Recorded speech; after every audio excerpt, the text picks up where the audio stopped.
મારી માં, મારી ફક્ત તમને દિલથી એટલી જ દુઆ છે કે આ મારા દીકરાને સારી એવી વહુ મળી જાય, બસ. એના સિવાય બીજું મારે કાંઈ જ જોતું નથી તમારી જોડે. ખરેખર દુનિયામાં એક માં જેવી વ્યક્તિ છે કે જે ખુદના પહેલાં એના દીકરાનું વિચારે.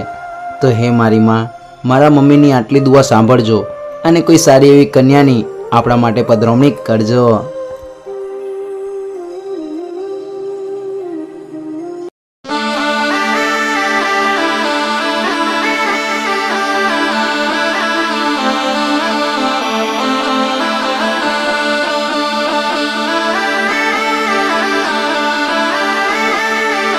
એ દીકરા જલ્દી આમ જોતો, પેલી દેખાય એ છોકરી કેટલી મસ્ત લાગે છે. કરું એની સાથે તારા લગ્નની વાત? હા માં, લાગે છે તો મસ્ત, પણ આમ ડાયરેક્ટ થોડી લગ્નની વાત કરાય. અરે ના, શું કરાય? જો એની હા હશે તો હા પાડશે, અને ના પાડી પણ દે તો એની ઉપર સિક્કો થોડી માર્યો છે. તું ઊભો રહે 1 મિનિટ, હું પૂછતે આવું.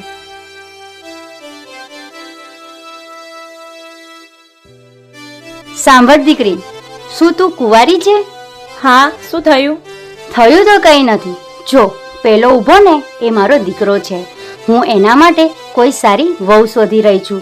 તો તારી કઈ ઈચ્છા છે? How der you! તારી હિંમત કેવી રીતે થઈ મારી સાથે આવી રીતે વાત કરવાની? ચાલ નીકળ અહીંયાથી. જોયું મમ્મી, એટલે હું તને કહેતો હતો કે કોઈની સાથે ડાયરેક્ટ આવી રીતે વાત ના કરાય. કેમ કે અમુક બુદ્ધિ વગરની છોકરીઓમાં કોની સાથે કેવી રીતે વાત કરવી એની જરાય તમે જ હોતી જ નથી. એ જલ્દી આમ જો, આપણે મેડમની કોકના જોડે મગજમારી થઈ લાગે છે. ચલો ફટાફટ.